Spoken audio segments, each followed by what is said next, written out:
tonight. Oh.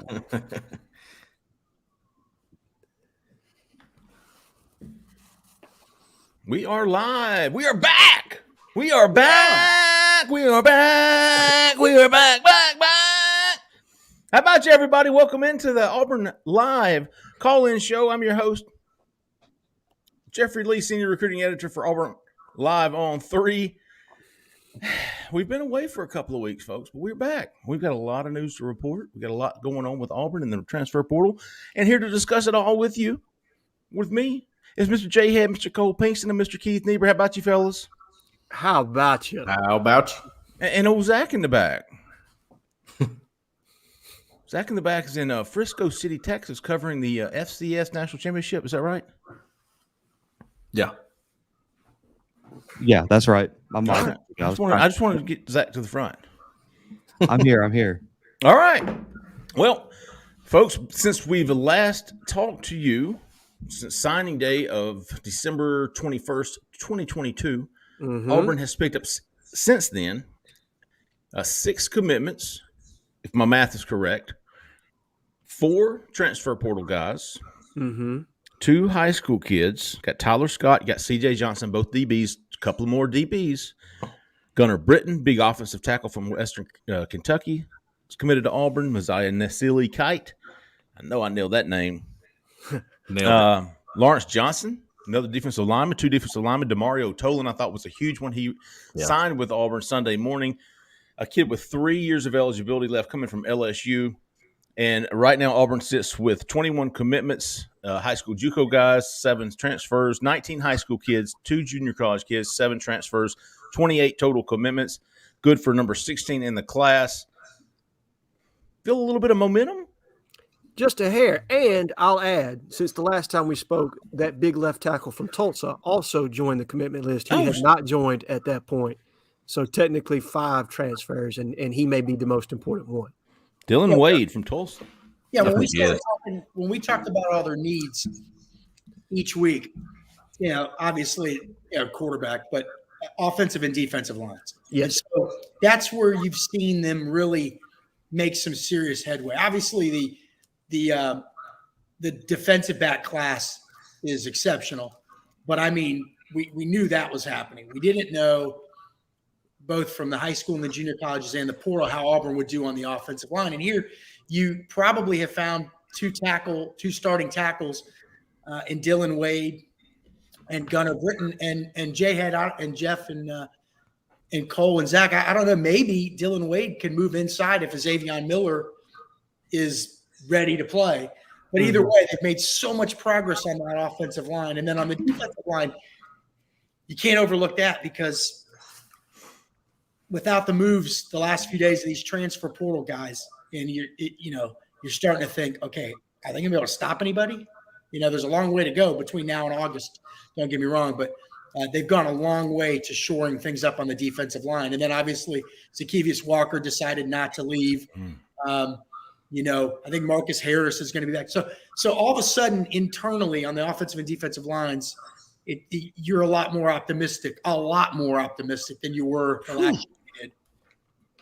I couldn't agree more. I mean, and you think even with the junior college guy that you brought in Bobby Travis to add some layered depth there for competition, then you bring in a nose tackle from Purdue, a 3-tech from Maryland, and this wasn't a guy that was a stiff by any means. Now, I don't know that he's going to come into the SEC and be an all-star by any means, but he's a guy that absolutely is in your rotation from day one. There are other schools that wanted him. And I think the best thing about both the defensive tackles that we picked up, not only were they talented, but they're one-year guys, so they don't hurt your roster moving forward should they not pan out. But these are guys that can come in, and you don't have to – we had a substitution issue last year, right, where it was completely eating at our depth. Yeah. We had to stay with the first tier almost the entire way. Well, now a guy like Jason Jones, who may not have performed up to his absolute best in every game, well, you got competition there at the nose tackle now. A guy like Marcus Harris, when he needs a breather, he's got somebody that can come in there and sub for him, and you don't have that drop-off now. So like he said, these are major pickups. And then I want to ask you guys a question.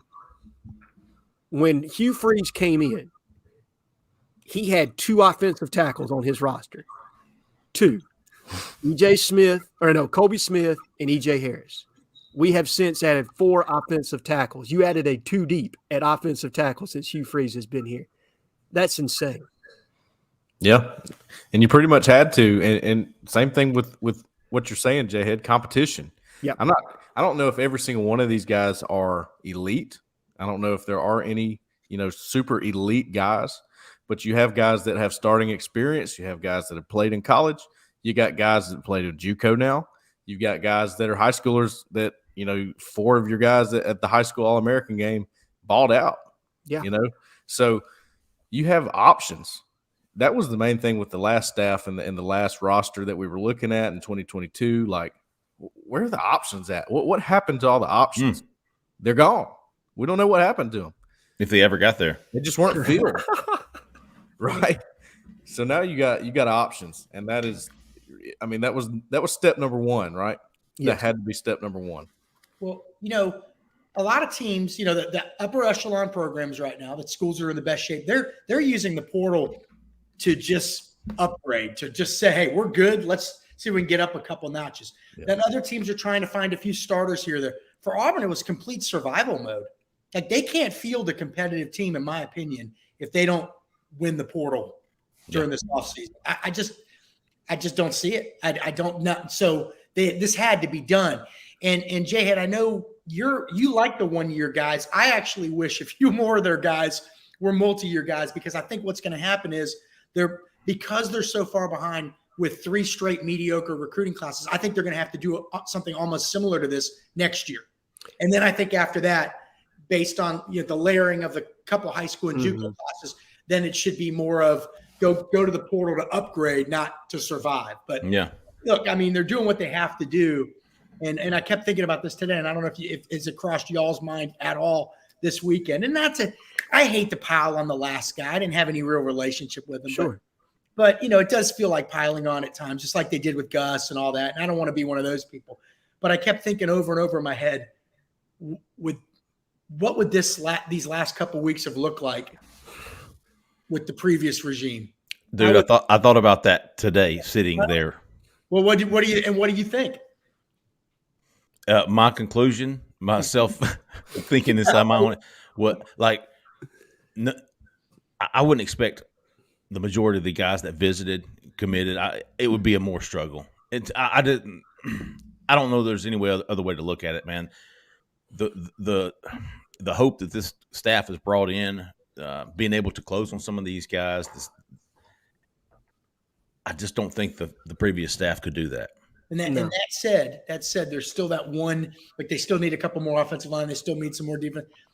But everybody's still wondering, all right, what's going to happen at QB? We don't have any idea right now. No, I don't. We at different times we did. Grayson McCall, Jeffrey, you were well sourced on this. You broke the news that he wasn't going to visit and why. But we thought he was all Auburn. He wanted to be. Yeah. And who was the Leary kid? Devin Leary. Yeah. Devin Leary and Grayson McCall come out of the gates. Auburn was all over both of these kids. Leary ended up going Kentucky. And then Grayson McCall's he's at Auburn right now if he could transfer. Does anybody want to, that's correct. That's not debatable. He's at Coastal Carolina for a reason. And right. I'm not trying to bag the kid. Yeah. And Keith, you said this the day he entered the portal, it was Auburn or Florida. Yeah. And what happened? He tried to go to Auburn, couldn't do it. Tried to go to Florida, couldn't do it. And now he's back at Coastal. I feel bad for the kid. I started thinking about this too. And this is off topic here, but it's amazing how many the Tulane quarterback, Grayson McCall, all these good quarterbacks at Group of 5 type schools, and then you've got schools, Power 5 schools that don't have the play. There's been some real QB misses across the national landscape the last few years. Maybe as much as ever. And then also with the portal now, guys are leaving left and right. So if you miss on a guy and another guy leaves, you're just dead in the water. But yeah, I think, and I know you guys disagree, I don't necessarily think, look, if they can get somebody in the next week, sure, obviously you want somebody there for the spring. But Nick Marshall wasn't there for the spring, right? So I think that as long as they get somebody, and I think there's going to be good QBs come through the portal after spring practice. now you're going to see what Hank Brown, Holden Gerner, and Robbie Ashford have if you don't get anybody in the next week or so. Well, Hank's not graduating early. No, he's not an early enrollee. I'm sorry. Well, you're going to get to see what those guys have in spring practice, and then you'll know for sure what you need. Now, the risk of that is so is everybody else. And so if anybody good goes in the portal, sharks in the water, But these QBs, man, what I learned, I had a parent reach out to me, a couple actually in the last month or so. They know what 50 other quarterbacks are doing at any given time. More than us. We ought to put some of them, obviously, we don't pay sources, but we ought to put some of these people on the pay. No, but I mean, it's interesting. I'm fascinated to see what happens the next week. And then if they don't bring in somebody, what happens after spring ball? Yeah. That was my question for you guys, because I've been wondering this myself. Is there a quarterback in the portal that you guys think is a definite upgrade over what Robbie could bring next year, potentially? I think there's a couple of upgrades. I don't know if they're major program change. Yeah, program changer here, a season changer. So to me, I didn't see that. I didn't see that in Spencer Sanders. No, me neither. But maybe in the spring, maybe after spring. See, yeah, there's a lot of guys that are entrenched at number one at the number one QB at their schools, QB1, and that there's some real capable backups. So if you're sitting there and you're like, man, I got to sit behind this guy another 1 or 2 years, and I'm already a junior, let's say, I need to go somewhere and play, man. You know what I mean? Yep. It's not always about Robbie. Even if you love Robbie, the fact is they're only going to have 3 scholarship QBs. Right. Yep. You've got to we talked about this before, Jeffrey. Remember, we upgrading the room. So they've upgraded the O-line room, the D-line room. All the rooms have been upgraded, we think. But that one. That's what it's about. And Robbie needs competition. Even if Robbie is a rocket ship to the moon, even if he's just taken off, he needs to be pushed, man. That's going to make him better. It's going to make Holden Gerner better. The cream is going to rise. But as a coaching staff, you can't go into it and say, "Oh, we're fine." I think you saw Bo.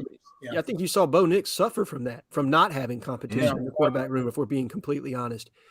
And if I had to pick someone, Zach, it would have been Sanders, just because, and I'm going to go back to this, and Keith did hit me, I do like one-year guys, and Sanders would have been a one-year guy. He wouldn't have been a casualty moving forward.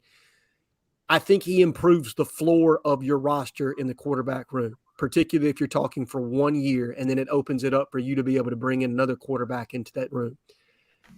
When I had a conversation over Christmas break with a handful of people that were in the player personnel world, what they basically told me is through the portal, largely, you're going to get some impact guys, but largely what you're trying to do is improve the floor of your team. Mm-hmm.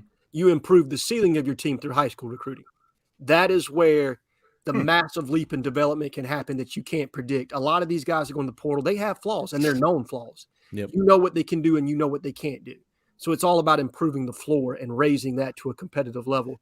But the high school recruiting is where you can take that massive jump in the talent gap, is basically what they told me, if you develop it properly. Well, that's correct. I mean, because the thousands of guys or whatever the number was that hit the portal, I mean, how many of those guys are like game changers? Right. When you look at it. Handful. It's less than 100, right? Yeah. Of the 1,000 or maybe 5%. Yeah. So you're looking for guys that fit in certain areas. You're looking for, hey, our defensive line doesn't play against the run very well. Let's get a couple of guys that can plug that up, which I think Lawrence Johnson and Mosiah Nasili Kite can do that. So you're looking for that kind of stuff in the portal. Now, there could still be some difference makers that leave after spring. I mean, Auburn historically, Jack Driscoll was a guy they got in the spring. Auburn's done well getting guys in June and July. Mm-hmm. Of course, they didn't have this portal window early to leave back then. But, so who could be guys that leave, a new coaching staff, a new position coach. So let's suppose you're at Ole Miss and you're an offensive lineman and your guy left to go to Auburn and you're just not meshing with the new guy. By the way, it's going to happen at Auburn too. There's going to be guys at Auburn that it's not clicking. I think I get out while the getting's good. So there's going to be plenty of those guys. Quarterbacks that lose the starting job that were close. I think that second wave is going to be, there's going to be some big boys come out then too. My only question, if we're talking interconference transfer here, has the SEC amended their rule where you have to be in the portal by February 1 to transfer interconference? I know that hindered us last spring with a handful of guys. Yeah, that's a good question. You can actually, once you enroll, suppose I'm a quarterback at another school. I can enter the portal and still go through spring practice if they let me. I mean, you know what I mean? Like, technically be in the portal. So I don't know. That's a good question. Yeah, I don't know if they fixed that yet. I know they talked about it. I know that it hurt us with the Texas A&M wide receiver last year that ended up going to Oregon. I can't remember the kid's name right now off the top of my head. Big white wide receiver. Yeah, Chapman. Yes. Yeah, it hurt us with Chapman where there was some dialogue there with him, and then we realized we couldn't take him. So that is a concern for me unless that gets changed. But the pool is so much deeper right now than it will be in spring. I think we all kind of saw what the spring portal was, but once again, it was a different coaching staff, different recruiting philosophy. Maybe a lot of those things will be changed and remedied moving forward. I think I just have some apprehension about the spring portal and what that will have there. I'm just kind of coming off last year. And by the end of spring practice, people will know it'll be out there. Boy, Auburn sure needs this and sure needs that. And as we know, a lot of needs end up getting filled. I mean, it's fascinating. Yeah. On the other side of things too, we talked about guys fitting certain roles, and that's what you're looking for in the portal a lot. But you also have guys like DJ James who end up being fantastic players for you. Which of course he was pretty good at Oregon, but you have guys like that in the portal, and you sometimes it's like finding a gym in your high school classes too. It happens that way. We got 2 callers here, so let me 9332. You're live.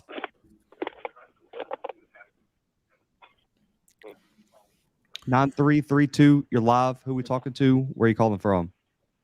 All right, but hey guys, how y'all doing? This is Eric Mack from Little River, Alabama. One more time. What's up, Eric Mack? Man. Just enjoying the show. Still appreciate what y'all doing. Appreciate you, man. Yes, What's sir. on your mind tonight, Eric? I just want to put out there that we did get a linebacker 4-star commit. He was a 4-star at LSU, and he's coming here. That I got the news from today. Yeah, DeMario Tolan. Man, that's a blessing, and I like what Hugh Freeze is doing, and also I just wanted to put out there that Jeremiah Cobb. I mean, I cannot wait to see that kid right there, buddy. Yeah, tell you. Definitely. Auburn. Speaking of Auburn running back, Eric. Hey, Eric. Thanks for the call, man. We really appreciate it. Brian Batty. Yes. Snuck in today for a half-day official visit to Auburn, the running back from USF. And I won't spend too much time, Zach. We're going to get to that other call. But they hung up. Okay, dude was a freshman, a consensus All-American as their kick returner as a freshman, consensus All-American, and then I think he was second team All-AAC last year after rushing for about 1,200 yards. Mm-hmm. He's 5'8", and Christian Clemente and I were sitting there today talking, and Damari Alston had come in, and we were talking to him, and we were talking about Dylan Johnson, who chose to go to Washington over Auburn, the running back from Mississippi State, and we kind of deduced that it's going to be hard to get a guy who wants to play right away to come to Auburn when you've got Jarquez and you've got Damari and you've got Jeremiah coming in. That's going to scare some folks off, but you need a guy like a scholarship running back, right? Yes. A quality running back who's going to know his place, who's going to know his role, not expect 25 carries a game in the SEC or even 15 at this point, not this next year. But this kid fit what Christian and I were talking about. This is kind of the guy that you need. And here he comes out. And, we walk back in. We're like, this is the guy. This is the type of guy that you should expect to get in the transfer portal if you're an Auburn fan. You're not going to get a starter from an SEC school to come in, I don't think. No. But this kid, he's got he's got a role. He's 5'8". He's not going to be running the ball between the tackles much, but he's going to up your game in the return game. He's going to give you some wiggle on the outside. So I thought he was a perfect fit for what Auburn's looking for. He's going to visit Colorado this weekend. That's always something to be concerned about for any school. Yeah. Mm-hmm. Yeah. But he certainly got to keep an eye on. Utah's in the mix a little bit with him, but it sounds like it's Auburn or Colorado. But yeah, the running back room, I like it, man. And I like Jeremiah Cobb. I think he's going to be really good. I think Damari Alston is going to be really good. You should see what he looks like on the hoof. I mean, this guy's a kick returner too, correct? Mm-hmm, yep. Yeah. See, so what you've seen is like a de-emphasis, it feels like, of special teams, right? Absolutely. So if you like, I compare this to Auburn running the hell out of the football the last few games last season. Nobody was prepared for it. Nobody runs like that anymore. So if you can have a dynamic kick returner, a lot of teams aren't going to be prepared for it. Well, who Tank was returning kicks last year? The Jarquez. Jarquez. Yeah. Yep. I mean, typically not your game breakers in the return game, right? I mean, you're typically looking for a shifty, wiggly wide receiver with top end speed who gets to the outside and he's gone. Yeah. I'm sure Tank and Jarquez got some speed, but they don't have that. Well, if you're a team trying to build its identity and you don't know how good you're going to be on defense and you're not sure exactly which direction the offense is going to go, Jhead knows this and Cole as well. The hidden yards, 5, 6, 7 more yards every return over the course of a season and the course of a game adds up. So, I don't know. It's interesting. But Jeffrey, Colorado, that's as soon as you said Colorado, I was like, oh boy. Yep. Shoot. They can sell that playing time probably as well as anybody. Oh, yeah. Hey, y'all give us a call now, 701-779-9585. We want to hear what you're thinking about Hugh Freeze in this first class, in his first, 7 weeks. We want to hear what some of your concerns are left in this class. We talked about quarterback. We're still looking for some wide receivers, right? Nick Martiner's the guy we're going to be keeping an eye on. Big 6'6" kid from Cincinnati who was at Hawaii with Marcus Davis. Marcus Davis just hired 2 weeks ago or less than 2 weeks ago. So curious to see. And is it chicken before the egg here? Do you want your quarterback in before you can get your wide receivers? Seems like that's probably the theory. I'm sorry. Hit me back up, Zach. Okay, and then we got a caller after you answer that. Okay. Can we get a high school target tracker like the one for Portal? It's my favorite thing to check each day. Yeah, man, that's called the hot board. Right now, man, the high school. Yeah, Nick, I do have a hot board. I just haven't done it since signing day because the high school recruiting has taken a back seat right now to transfer portal. I don't see much high school recruiting going on right now with the 2023 class, but 2024 class offers are going to be coming out. Junior Day is coming at the end of the month. Keith's been tracking that. So we'll start getting a better idea of the 2024 high school targets moving forward. All right, Zach, get us back to the phone lines. 8785. You're live. Who we talking to? Where are you calling from? This is Jimmy from Selma, Alabama. What's up, Jimmy from Selma? How about you, buddy? Good phone. Hey guys, enjoy your show. Appreciate you listening. One quick question about the Mountain Brook quarterback that committed this week or preferred walk on. Can y'all elaborate on it a little bit? Yeah, appreciate it. Keith, did you have him? No, I think you posted that, didn't Did you? I? Jhead, I'm going to hand this off to you. You know about Mountain. Go right ahead. I believe that he was second team All Metro. In fact, was voted on that team over Briarwood Christian Clemson. Yeah, he was. Signee and a high-profile quarterback. Look, from everything I understand, he's a great kid. I've got some family in the Birmingham area. Very good athlete. I think he's somebody that's going to be competitive in the quarterback room and helping raise that floor, driving the competition. He's a kid that's going to be locked in. He's going to do what you ask him to do. And he'll come out there and he'll be the scout team quarterback. That's what a walk-on quarterback does. I don't expect him to be the starter one day at Auburn, not at this point. But let's see what happens. Look, I have a special place in my heart for any kid that wants to come out there free of charge, put his body on the line every day, and get beat up for no money. Okay. I mean, he's not getting a scholarship dollar. He's not getting all the free swag. He's not staying in the dorm for free. They don't get free swag. They get some, but not like to the same degree that scholarship guys do. Well, man, they kind of get like the leftovers. You know what I mean? Like the XXL that nobody else wants. Yeah. That's what the walk-ons get. Every year Auburn brings in a walk-on quarterback or two, and we have people on the message board say, keep an eye on this guy. I'm telling you, he's the real deal. And they you never hear from him again. Now, they have roles on the team. Just because you're not playing on Saturday doesn't mean you don't have a role, or you may be just a holder. That's important. Oh, yeah, absolutely. Yeah. So I don't want to diminish that. But, it's just hard. It's hard. There's a reason why they're walking on. But every school in the SEC has an amazing walk-on QB story. Every single Who's Auburn's big walk-on QB that ended up? Anybody? Oh, is this a rhetorical question? I mean, every school's got one. Nobody comes to mind. Yeah, nobody comes to mind.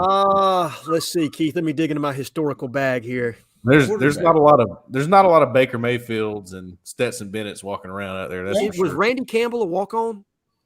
Randy was a walk-on, right? Was he? I think Randy White Campbell was a walk-on. I could be wrong. I'm probably going to get screamed at by my dad when I get off doing You this. never really know. Let's put it that way. You never really know. And again, every school's got a great walk-on story at quarterback and really every other position. But it's hard. It's hard. And there's a reason.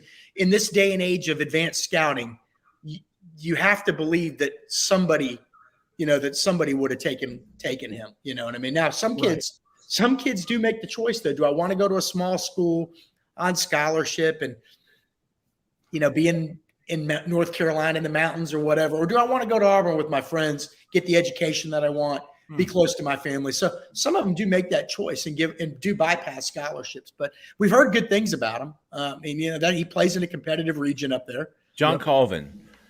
John Colvin passed for 2,500 yards, 21 touchdowns at Mountain Brook, had a high school record of 25-5, 65% pass completion. Over his career, 4,300 yards and 50 touchdowns. No, not bad. So, yeah, hey, you want a quality walk-on, and Auburn should be able to get a guy like that. And, Keith, I'm tell you what, as a former holder, those guys are – you talking about fire? You got the Peter on the punt. You got the fire on the bad snap. Yeah. Yeah, you better be able to know what to do with it, be able to do with it what you want once you get that ball. So I guess I've always, and I didn't grow up around Auburn, but I've always had this. We kind of these guys aren't going to play, but when I grew up and where I grew up, that school. I know people hate when I talk about that school, but that school had a few guys. One guy became a first-round pick. You may remember the name Lewis Oliver, was a walk-on. One guy is now with the SEC network, and he's the all-time leading receiver there, Chris Doring. Yeah. And then one guy who, God, I hate to mention it because Auburn fans hate this name, but Kerwin Bell was a walk-on guy. And so it can be done. So to this young guy, I encourage him if you see him. Absolutely. It's a cool thing, man. It's a cool thing to be able to do what he's going to do. So let's hope that maybe they can find some role for him. WD 333 wants to know any updates on linebacker transfer portal guys from Ole Miss and Liberty. Okay. They didn't visit. Jerron Willis being one of those guys. I think he's just a freshman. He's got 3 or 4 years of eligibility left. Liberty would be Mike Smith, I think is his name. Mike Smith, and I think they're actually referring to the Keys kid that just transferred from Ole Miss. Not Keys. Yeah. Keys. No, who was I talking about? What? Jerron Willis. Is he from Ole Miss? Yeah, he went to South Carolina today. Okay. Good to know. But yes, that Keys kid from Ole Miss, who's experienced linebacker. Right now, today was the end of the transfer portal visitation 5-day window that transfers could visit. Now we're going back to the dead period for the next 4 days, and then it'll open back up this next weekend. Of course, class starts on the next Thursday, so this will be the last weekend before Auburn can bring in, or Auburn will bring in transfer portal guys. So we should know a lot more about that. As far as who's left, who's going to get visit, who's legitimate targets, and if these guys are going to be pushed for. But I'm expecting another linebacker or two, a couple of wide receivers, maybe another offensive lineman. Got to have some interior guys on the offensive line, I would think. Micah Mazuka. Yep. Micah Mazuka is a guy. I think he's going to announce Tuesday night at 8 p.m. Oddly enough, Hugh Freeze did retweet that today. If I'm not mistaken. He did. So that's certainly a bat signal, if you will, maybe to keep an eye on him. He visited last Wednesday. So I'll be keeping an eye on him. As good as Auburn did today. Zach, do we have anybody on hold?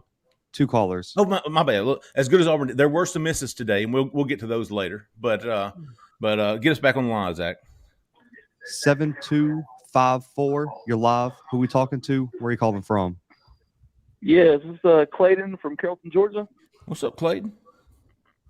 Yeah, so I was just calling in to see if y'all could go by each position and see how many more needs we need per position. And then the other thing is, have we completely moved on from Dante Thornton? But besides that, War Eagle, and y'all have a good night. Appreciate you, man. No, Auburn has not moved on from Dante Thornton. He's going to announce tomorrow around noon Central Time. I think Auburn, Tennessee, Arkansas are his finalists. Is that right, Jhead? That's correct. He also visited Miami, but I did not see them listed as a finalist. I don't see Auburn being the pick there, Clayton, because he visited back in December. Auburn didn't have a wide receivers coach at the time. Still don't have a quarterback. and Marcus Davis has been on the job less than 2 weeks. Jhead, do you think maybe Tennessee? That seems to be the buzz on the national side of things, is that the projection is to Tennessee with Josh Heupel, that offense, Joe Milton having a good showing in the Orange Bowl. They seem to have some of the momentum with the national. But the transfer portal is so weird. It's really hard unless you know the kid personally and you're speaking to them. It's really hard to decide. I mean, to figure out what these kids are going to do. I mean, it's damn near impossible. Yeah. Well, Jeffrey was sitting over at the football complex and would have a story like every hour on a new kid that showed up, and I'm like, I didn't know that. I had no idea they were even talking to that guy. Yeah, yeah. Man, these guys are just popping up left and right. It's not just at Auburn. Tell you what, I reached out to all of these guys. I reached out to all of them. I reached out to everybody that's been there. The guys that ghost me or don't respond, those are usually the ones that show up. It has come to my attention. So I'll try to let you know who doesn't respond. Maybe that'll be the next guy on campus. So the guys who respond question are usually no's. He wanted to know each position and how many more Auburn would take. I'm guessing in this class they've got 28 right now. We're expecting a mid to high 30s, so maybe another 10 more, 10 to 12 more. I mean, we could even see it going to the 40s by the time fall starts after the summer's over with. I was going to pull up the transfer portal tracker. We think Auburn's going to take 1 to 2 quarterbacks. I mean, we're pretty confident Auburn's going to take at least one quarterback. Yeah. We feel confident Auburn's going to take at least one running back. Yep. One more when I'm talking about this. I think Auburn's going to look to take 2 more wide receivers at least. Yes. Yeah. I don't know about tight end. They seem to be fairly content with Rivaldo Fairweather coming in. And hell, that room seems to be crowded already. I agree. Interior offensive line, Marcellus Johnson committed to Arkansas. Micah Mazuka now going to be the number 1 target. I would expect 1, maybe 2 if they could get it right. I mean, if we're going to take into consideration Damian George is more of an inside guy, if they were to take him, I think if they could find a dedicated, an actual center who's got snaps, I think they'd take that all day long. I saw the Matt Lee kid committed to Miami today. Yep, he did. So he'll come off the board. But I would say, did we talk about Walter Rouse from Stanford? Did he? No, Cole, I've almost forgotten about him just because he visited so early and he's taken so many other visits. And, and those are the guys that end up committing to Auburn because I put them on the back burner and quit covering them basically. Yeah, exactly. And then we have 2 tackles committed. And right? Yep. Yep. Mm-hmm. We defense. So I would say 1 to 2 offensive tackles, 2 interior linemen, and this is over the course of what? I mean, are we going to try to cram all this in before spring starts next week? I think they'll take what they can get before spring. Yeah, I do too. They'll pick afterwards. Well, then obviously, guys could leave after spring practice and then create new openings. Right, you're right. Defensive line definitely on the table. You can't roll that up. Justin Rogers visited last night and today, the big Kentucky defensive tackle. That's a big one. What do you think on him, Jeffrey? I think he's going to this mystery school visit next weekend, right before he enters. And he visited it's LSU and Auburn right now, but I think Alabama. I think that mystery school is Alabama. And if that's the case,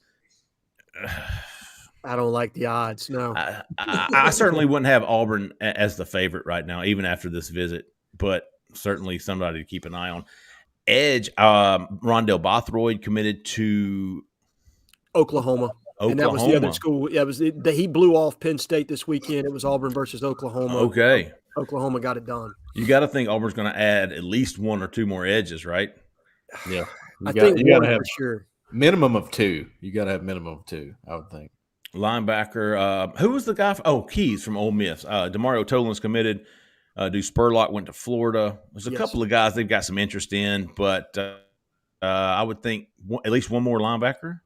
Got to. Yeah, without having anybody in the high school class. And I know there's a kid in the high school class that they still like, the kid from Nashville. Who knows how that's going to play out with Christian Robinson no longer on staff. I have some hesitation there on that one.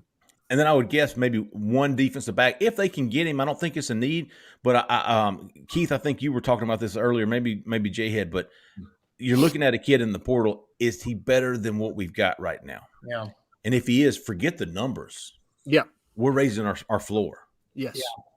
So if there is a guy like that in the transfer portal, I think Auburn will make a move for him. Trevez Johnson was there, played for McGriff at Florida.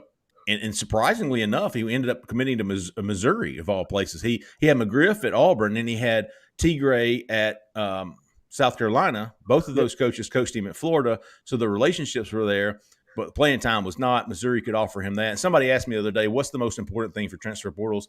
I said playing time. Yeah. And he said, well, do you think that'll hurt us with Trevez Johnson? And I said, we'll find out soon enough. And of course it did. Relationship, playing time trumped relationships when it comes to a lot of these. That might be one. I don't know. I'm not sure I would want anybody from that defense, to be honest with you. From the Florida defense, okay. I mean,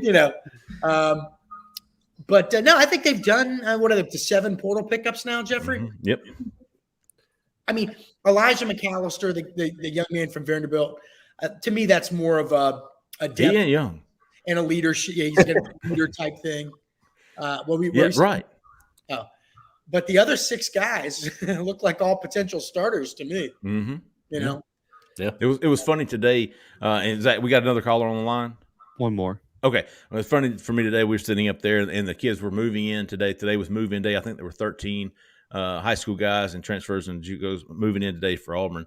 It was moving day, and everybody walked in with their parents and both of their parents and all, kissing them goodbye. And here comes 35-year-old Elijah McAllister by himself. Everybody had their parents. Here come Elijah by himself. Well, one mom said, he was so great on our signing day show. He was awesome. I mean, he was awesome. Yeah. He is. You need guys like that. They're going to have their team is now a transient roster. Guys coming from all over the place, and new guys and old guys and even more new guys. And so if chemistry is really as important as coaches have told us for the last 100 years that it is, guys like him could have a real value. And was he not the captain at Vandy? He was a captain. Two-time captain. 2 times. So yeah, you need a personality like that, especially when you lose Owen Papo, a guy that's been your captain 2 times as well. You're not just elevating the defensive end room with him. You're elevating the leadership skills of the defense of the entire locker room. Forget the D end room. The entire locker room for a guy like that, mature, just a great leader, a guy you want inspiring, man. It doesn't hurt to have one more guy in your locker room that's letting everybody else know. Don't forget your classwork, guys. Yeah. Well, oh yeah. Seriously, we take stuff like that for granted, but there's a reality that some of these guys Nick Brahms and Anders Carlson are gone now. So, yeah. Well, in year one of a new coaching staff, and you're setting your culture and you're setting what's important, you need guys that can command respect in a room, and some 19-year-old freshman or 18-year-old freshman is not going to question him. Okay, this is a guy that's been in this league, that's done this. You know what I mean? That is respected at all levels by the coaching staff and by the players. When you have guys like that in your locker room that have the opportunity to say the right thing and do the right thing and model the right thing, that's important anytime. But in the first year of a new staff that's trying to install their culture, I think it's doubly important. And also, he knows this could literally be the last year he ever plays football. Yeah. Right? Yeah. And maybe he can catch lightning in a bottle. Maybe. He knows that. All right, Zach, hit us back one time. All right, we're going to go 0915 and then 6848. So both of you guys stay on the line. 0915, you're live. Who we talking to? Where are you calling from? Yeah, hey guys, my name is Dominic. I am calling from Murfreesboro, Tennessee. How y'all doing? Okay. How you doing, man? Good. Just got a quick question for you all. Of the current recruited class, transfer portal pickups, which player would be the one that you're most looking forward to, whether it be them later on in their career playing or someone that'll be an instant impact guy? Just which player out of all of our pickups that y'all are most looking forward to? I love the show, and thank y'all for what y'all do. That's a great question, man. That's a great question. Anybody want to get it started? I've got one. Yeah, I got one. Okay, too. go ahead, Jhead. We'll start up there with you. We're going to go with the DT from Maryland. I'm not even going to try to pronounce his name. I got you, big dog. I know you do, brother. Go ahead. Mosiah, Nasili, Mosiah, it's Mo. It's Mo. Mo. Yeah. There you go. So Mo, I'm looking forward to watching him play. Look, I've probably watched that Penn State game and you know what I mean, 1,000 times at this point, and just watched us get run over and over again, and the run fits being so terrible. Having a guy like him that's experienced in the Big Ten, that has played against very, very competitive Big Ten teams and other teams from around the country. He's a seasoned guy that's got some ability. I mean, he had a lot of schools coming after him. He's not a slouch by any means.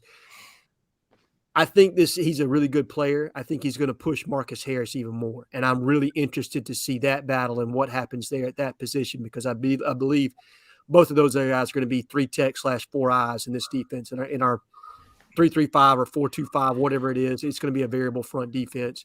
But I think they're going to play a similar position, and watching that battle and how that room gets better, I think that's going to make Auburn a better defense, having a guy like that in the room. Yeah. Cole, who you got? That's a good pick, Jhead. I'm along the same lines with defensive line here. And I don't think we've been on here, Jeffrey, since he corrected us on his name, which he hadn't corrected us before. He was like, it is Deron Reed. Remember? Yeah. That was so last year, Cole. It was, you're right. But it's been a long time since we've been on here. So Deron Reed, though, man. Okay. If you watched him in the All-American Bowl yesterday, man. My goodness, he was disrupting every play.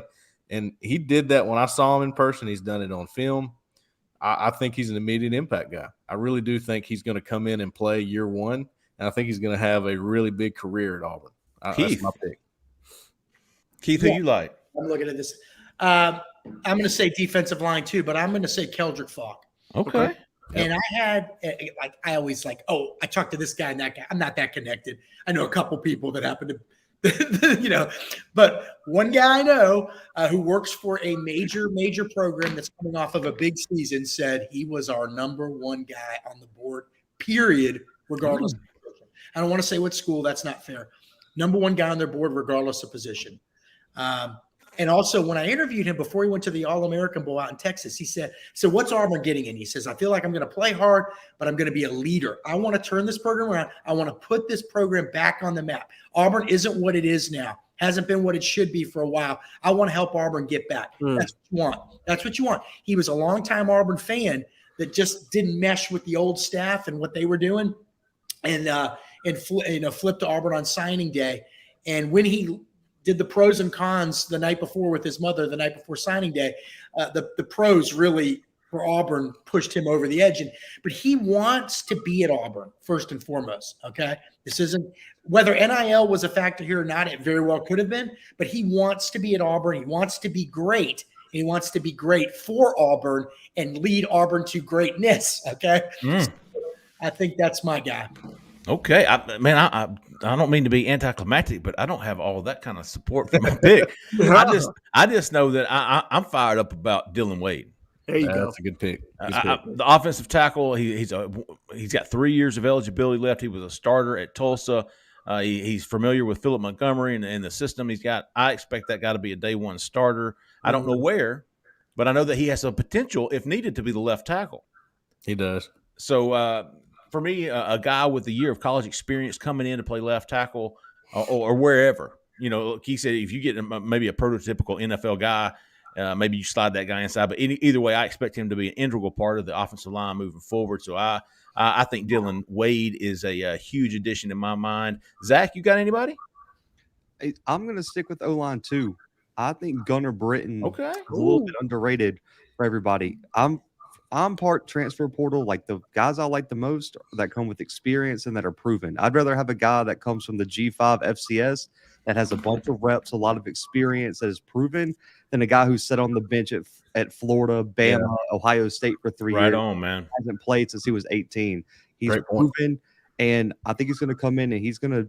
I got a feeling he'll start for us next year. Okay, you got 1 year left. We got him listed as the number 3 offensive tackle in the transfer portal. That's pretty. Yeah, there's a lot of good players out there. Maybe not, especially offensive line. Yeah. And that was huge.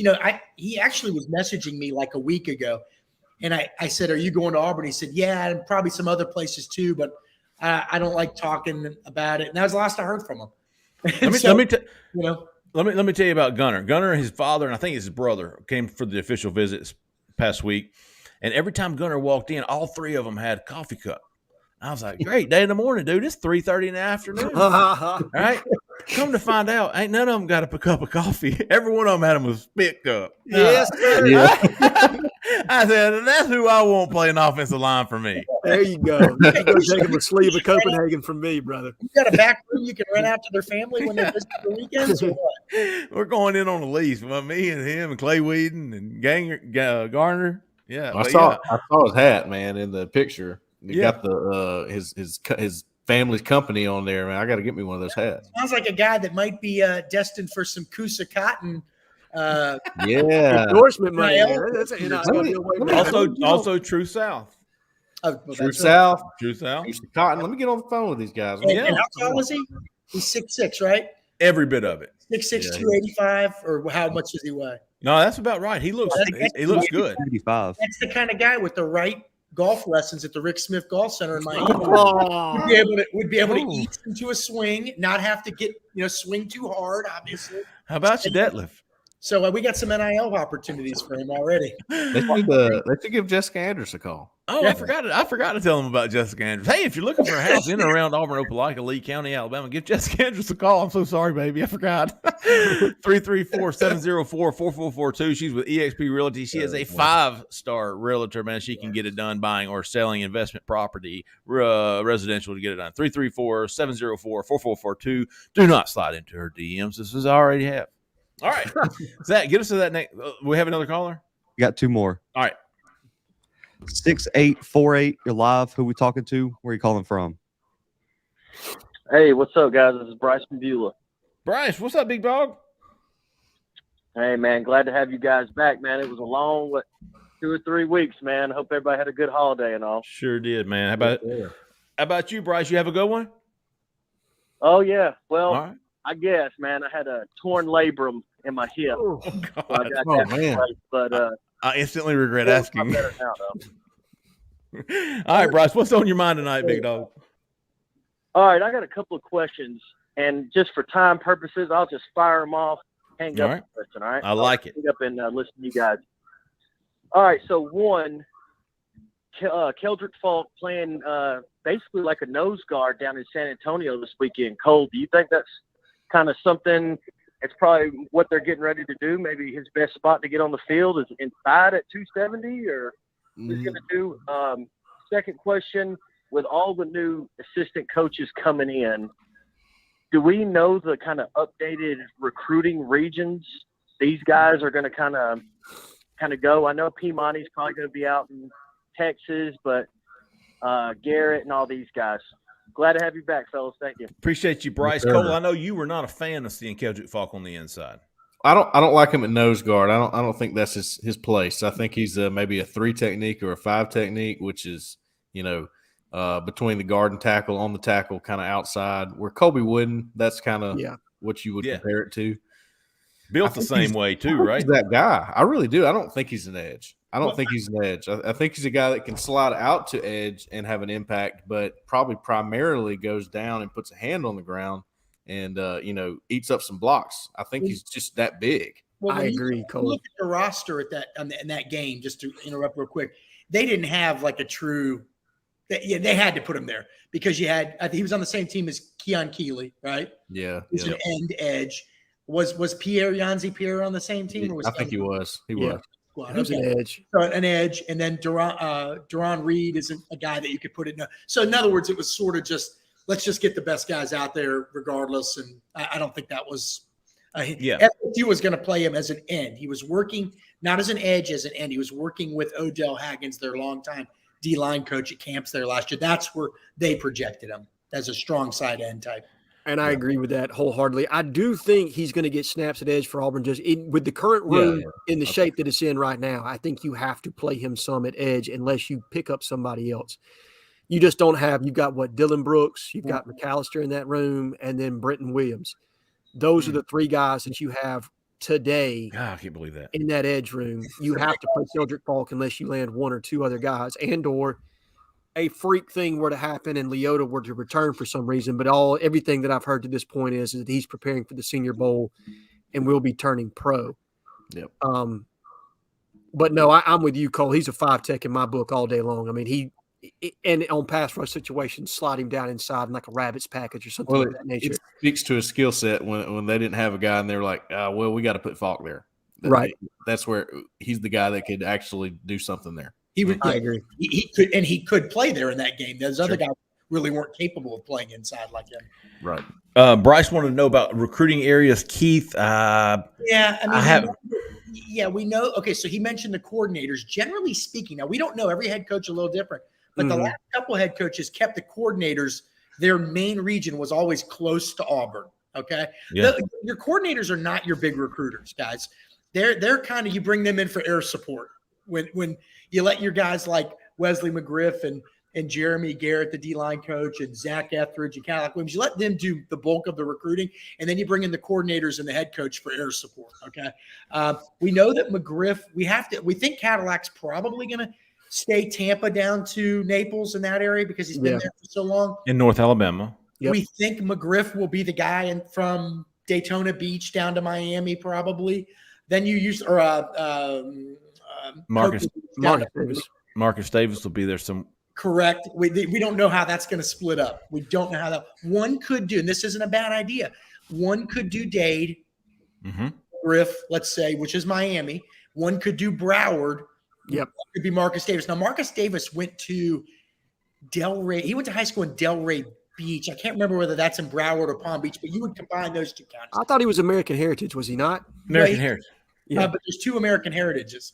Yep. Okay, you're right. Yep. Another one. Okay. So, but they're run by the same people. And then you'll have a guy, Orlando, Jacksonville, South Georgia. I don't know who that's going to be yet.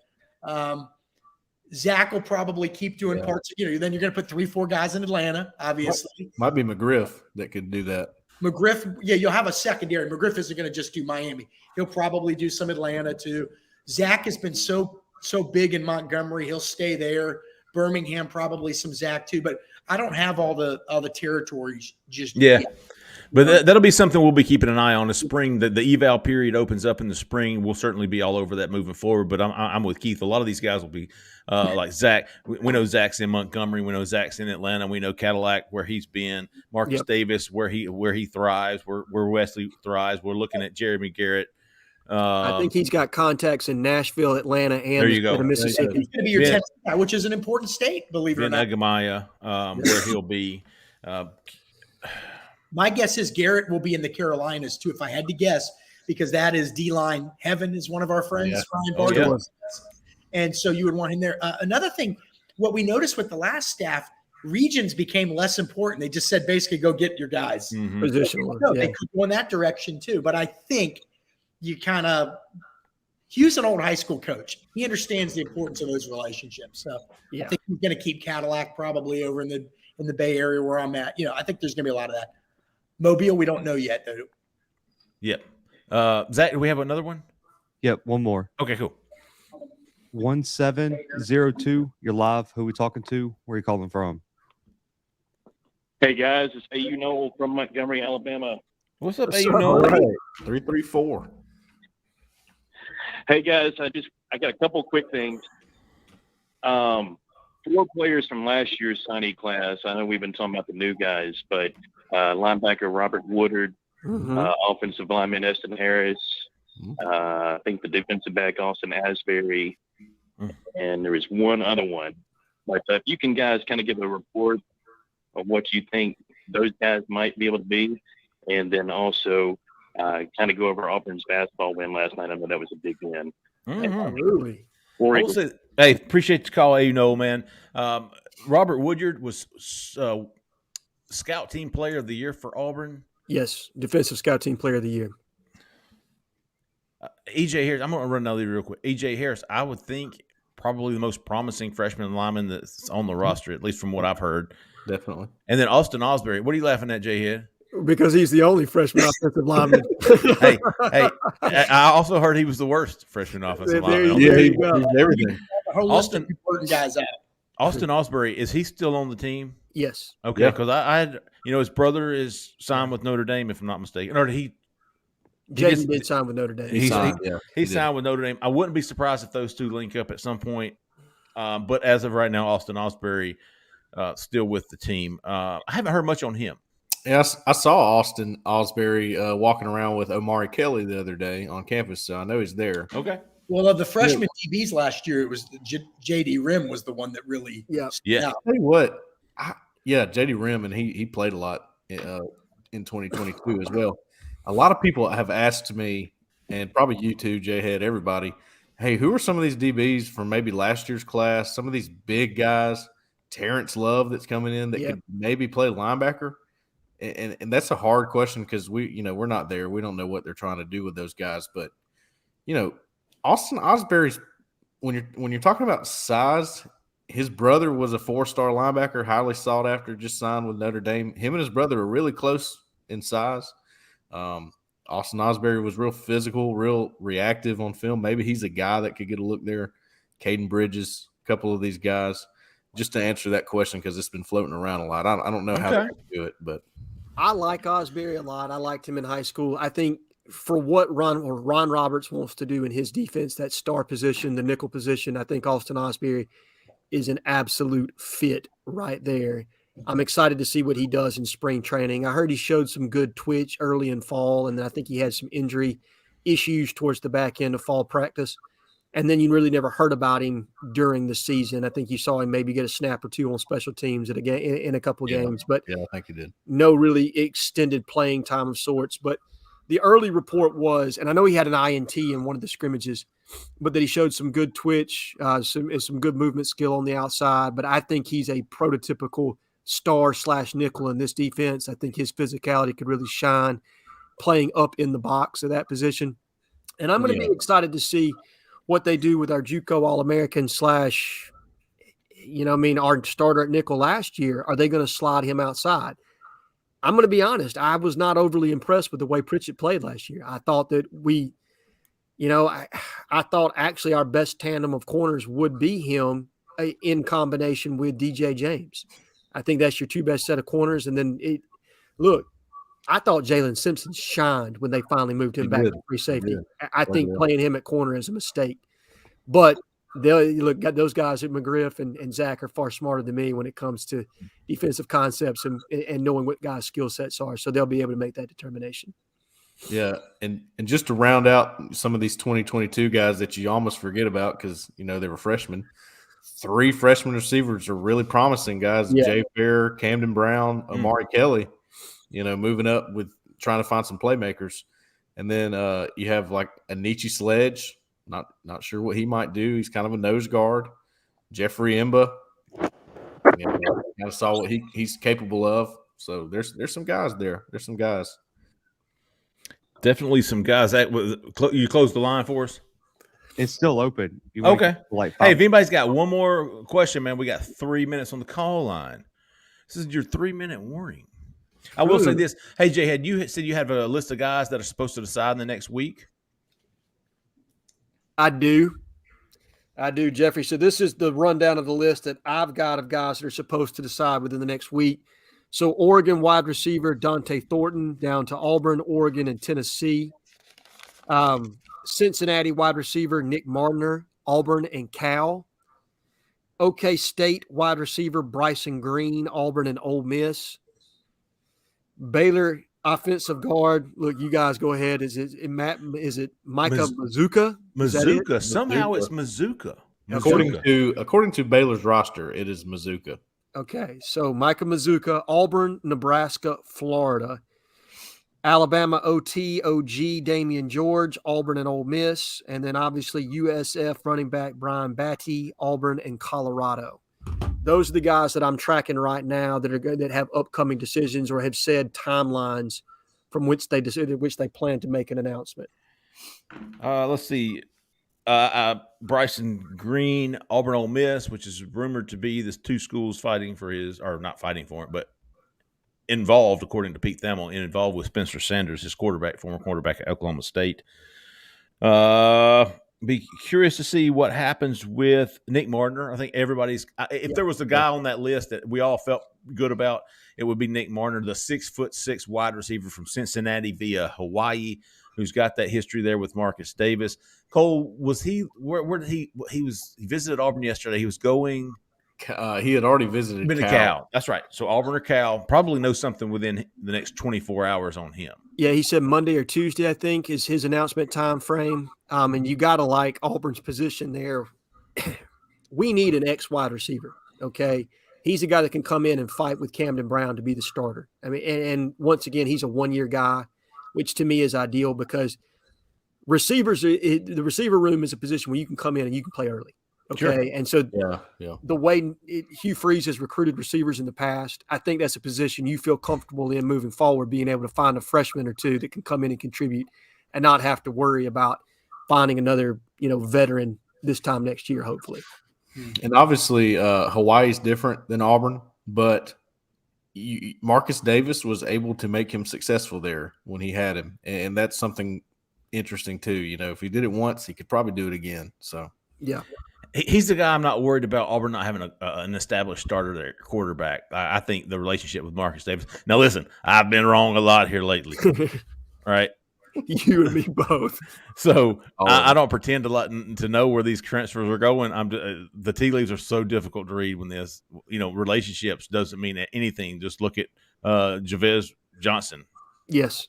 Nothing would surprise me. But if there was one guy I'm watching closely, it would be him. And, of course, Micah Mazuka on Tuesday. Mazuka would be huge. I mean, then you got your starting offensive line done. Yeah. Mazuka and Marner, both of those guys are huge positions in need. And then, obviously, Kentucky defensive tackle Justin Rogers with LSU, Auburn, and a mystery team, which we all assume to be Alabama. Yeah. We got one last caller here, and then we'll all right, I hear you, big dog. 6299. You're live. Who we talking to? Where are you calling from? Hey, this is Austin from Flat Rock. What's up, Austin from Flat Rock? Hey, y'all. I have a question. Shoot. A grad transfer, what do they do during the school year? Do they just sit in the field house, or do they go home? Or what do they do through the school year? They better keep going to class. Right? So essentially, they're supposed to be taking master's level coursework in a degree that is technically not offered by their prior university. That is typically the rule where the grad transfer is that you're able to grad transfer to a university that doesn't offer a master's that you plan to pursue. Technically speaking, what they actually do. Yeah, put the air quotes on that. Yeah, air quotes. I missed the grad transfer there. My bad. Yeah. Maybe they take ballroom dancing with Matt Leinart. I have no idea what they actually do. Who knows? Underwater basket weaving. There you go. Good stuff. That's what I was thinking. That's a grad transfer, and that is speaking Nick Marner. He is your graduate transfer. There's a couple of them. I think Nasili McKite. Yes. Also is a grad transfer. A couple of these, and that my question to Nick was, you transferred from Hawaii to Cincinnati. Here you are a year later transferring from Cincinnati to Auburn or Cal.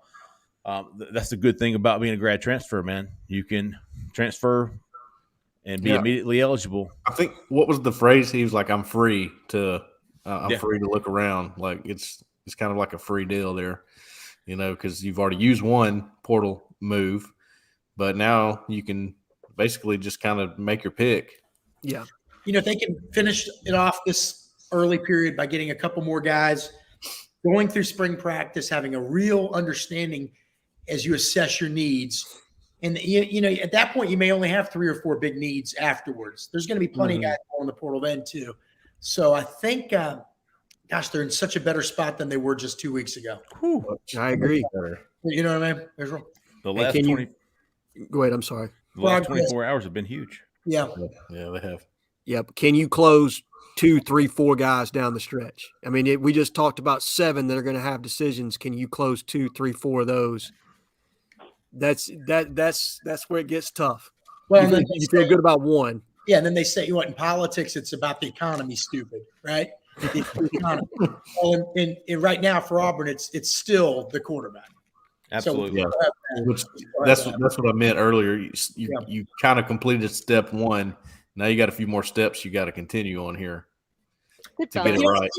I think people are going to look, if they don't take somebody quarterback in the early period, I think people are going to be disappointed. But maybe that says that obviously McCall they would have taken, but maybe some of these other guys, they just didn't feel like it's not worth it. Let's wait. Let's ride it out. Absolutely. You know what I mean? Let's not panic. And there's nothing wrong with that too. Now you better hope you get somebody, but I don't necessarily, and I know there's that theory that thinking that God, he's got to be there in the spring. Of course you'd like to have the guy there. And so I get that, but it's not 100% necessity. It really isn't. These are mature guys. They bond quickly. A lot of these people know each other from camp circuits and All-America games anyway. So, I mean, I don't know. I mean, The biggest difference in most offenses is the name you call the plays, honestly. A lot, everybody runs similar things these days, except for when Auburn turned into a service academy at the end of the year last year. So, yeah, it's basically the same. That's a compliment, by the way. No, yeah, I would agree. Look, triple option bailed us out. That got us 2 more wins than we were looking to get by the end of the season. Oh, sorry, Jay. And what if people said about Hugh Freeze? He adapts to his talent. Yes. So they're gonna look and look. They may grab somebody in the next week. Who knows, right? But if they don't, it's going to be Auburn's in the position now. I know I'm going on and on, but Auburn's in a position now. Auburn's getting so much publicity every day now. Mm-hmm. I mean, there are a few schools being talked about as much as Auburn. Mm-hmm. National championships games get ready to be played. I've hardly heard anything about that. So it's out there. People are going to know what Auburn needs. Trust me. QB parents across the country and QBs, they know. They're going to be watching, okay? And I'm not overly concerned. Now, if it's August and the room is the same, then you have concerns because you don't have numbers, you don't have proven throwers, all that stuff. But sure. But I don't think it's going to get to that. Good. Speaking of publicity, we didn't talk about Tyler Scott making his announcement on the All-American Bowl on NBC yesterday. Huge. Yeah. I love that kid. I mean, I think he is a boundary corner waiting to happen, future starter in the SEC. I think back to the first time I went to see him, and he was like, why are he was nice about it. He's like, why are you here? I was like, man, you're a big deal. You don't know that? You got Auburn coming after you, got all these. He's like, oh, okay, all right. No, man, at one point you had Auburn, Alabama, Tennessee, Georgia. Yeah. So the book on him, apparently, the guys that watched him, they loved his instincts. They really loved everything about him this past week at the All-American Bowl in Texas. I guess if there was one, nobody's perfect, right? If there was one critique, and it's not even a critique really, they didn't feel like he had great length. So he didn't have like, I don't know, who's got the long arms DB on the team? Jalen Simpson, maybe? Probably JD Rim. I mean, he's extremely long. But I don't, correct me if I'm wrong, didn't McCreary not have like the longest arms? You know what I mean? Pretty short. So if you've got the instincts and the speed and all that. So really, that's just a critique. It's not a criticism. It's there's things that guy checks off, and then there's other things that, okay, well, maybe, but he looked smooth out there. Every clip I saw on Twitter, I know they were excited about it, and they had to hold off. Texas felt really good. They thought they were getting them. Southern Cal felt like they hit a home run on their visit. Bama, I think, saw him more as a safety, and they picked up some other guys so that lessened their necessity there, but they liked him a lot, apparently. So he's well thought of. Didn't realize either. You guys remember Caleb Webb from last recruiting cycle, the receiver that's at Tennessee now. I think he hit the portal and went to Tennessee. That is Tyler's cousin. So Tennessee had that going for him. Did not know that. Wish we had offered that kid. That's for sure. Yeah, he's a good player too. Yeah. Hey, we're going to wrap it up there, man. Y'all stay tuned though. This week we've got, like as Jhead just pointed out, 7 different announcements at least that we're going to be tracking, and it's going to start tomorrow. Hell, we may not be through tonight. By the time we get off of this, we might be hearing some other news, and we're going to be all over it. The transfer portal is rocking right now. We're going to be there for all the coverage. We appreciate everybody listening, man. Appreciate everybody subscribing. If you're not subscribed, get signed up to Auburn Live on 3 right now, $29.99 until next September, not a penny more. For Cole, for Jhead, for Keith, for Zach in the back, man, I'm Jeffrey Lee. Y'all stay out of the left lane. See ya.